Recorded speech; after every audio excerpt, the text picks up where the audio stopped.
Oh, hi there. We all like satisfying things. Because satisfying things are satisfying. And as it turns out, a large portion of video games are designed to feel satisfying when you play them. Haha, easy there, Tiger. Today we're looking at all those mechanics to make a game feel good to play, and I'm talking about all those little things that make up a game, like popcorn, where you take bite after bite and all of a sudden it's 4 AM and you're wondering how your life got to this point.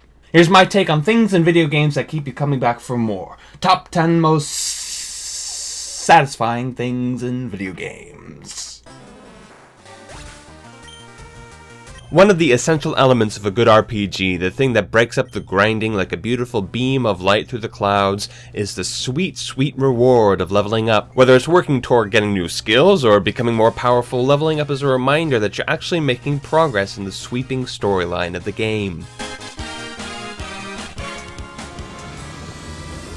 As someone with not particularly good aim or reflexes or spatial awareness, it's pretty great to be able to level the playing field by sneaking up on someone and delivering a quick and fatal blow to their ego.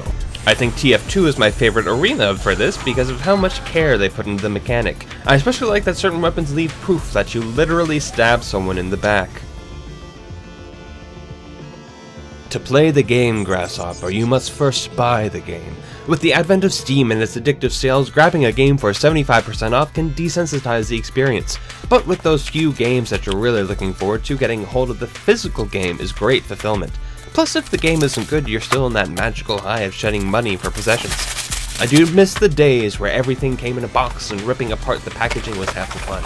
It's like Christmas every time! Get to work. Next up is landing that big move in fighting games. Whether it's a super, a final smash, or an X-ray, catching your opponent in it feels great, especially since it often only takes a couple of buttons. Oh Jiminy Cricket, Cassie. A game has a big challenge within the first few seconds. Make you want to play it. Yeah! So when you get a menu screen that makes you excited to play a game, you might be in for a real treat. But my nod goes to the sound from when I first started playing as a kid. The startup from a Game Boy. Badwing. Badwing indeed. A roll of the dice ought to do it. When you have bad luck, it's all luck's fault. But when you roll that 20, it's all thanks to your touch. This is especially true of top decking, a term that means your RNG Jesus looked down upon you and smiled, and smote your opponent at the same time. My reward in this category goes to Hearthstone because the sound and visual effects just make that stolen victory that much sweeter. Even though I don't play as much Minecraft as I used to, there's no doubt that the mining half is what got me hooked. The crafting and building part is essential, but the groundwork, the feel of breaking and collecting blocks is what made me able to put in hours upon hours in this game. I think my favorite block to mine is wood, as the mining and placing sounds are hearty and satisfying. Plus, getting wood.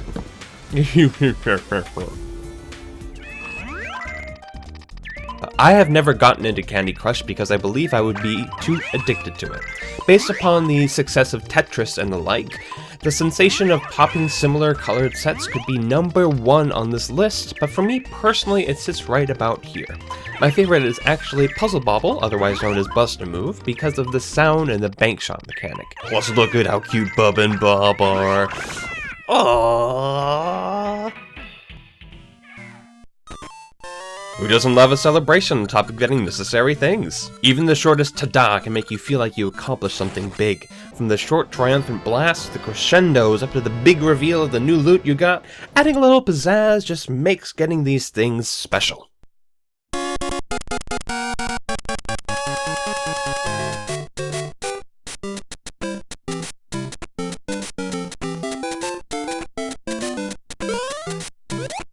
That's it. That's what an entire game is based upon. A game that would become the center point of one of the biggest franchises in gaming, not to mention cementing a whole genre of games.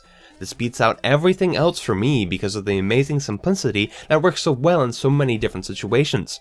You're limited to this and a couple other tools, and you have to figure out the myriad of challenges from there. A platformer's jump has to feel good or else you're not going to want to play the game. The extreme challenge of games like Super Meat Boy work because of the tight, responsive nature of the jump. A good jump gets my #1 slot because no matter how frustrating the level is, a well-programmed jump makes you feel like you're good at playing the game.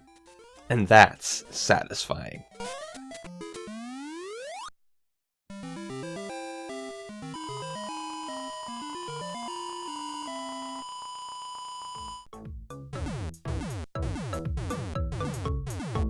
Thanks so much for watching. Please leave what you yourself find satisfying in the comments, and if you want to check out my other stuff, it's there, and see ya!